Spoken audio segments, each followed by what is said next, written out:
بسم اللہ الرحمن الرحیم۔ یہ سوال ہوا کہ ہمزاد کون ہے؟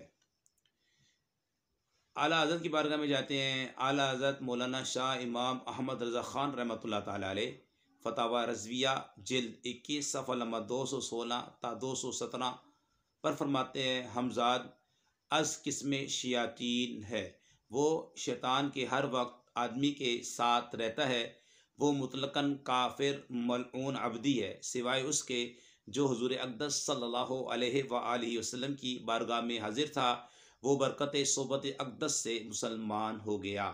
صحیح مسلم میں حضرت عبداللہ بن مسعود رضی اللہ تعالی عنہ سے ہے کہ رسول اللہ صلی اللہ علیہ وآلہ وسلم فرماتے ہیں، لوگوں تم میں کوئی شخص نہیں کہ جس کے ساتھ ہمزاد جن اور ہمزاد فرشتہ نہ ہو۔ لوگوں نے عرض کیا کہ اے اللہ تعالیٰ کے رسول صلی اللہ علیہ وآلہ وسلم، کیا آپ کے ساتھ بھی ہے؟ ارشاد فرمایا ہاں میرے ساتھ بھی ہے، لیکن اللہ تعالیٰ نے میری مدد فرمائی، وہ مسلمان ہو گیا، لہٰذا وہ مجھے سوائے بھلائی کے کچھ نہیں کہتا۔ یہ نبی کریم صلی اللہ علیہ وآلہ وسلم کا عظیم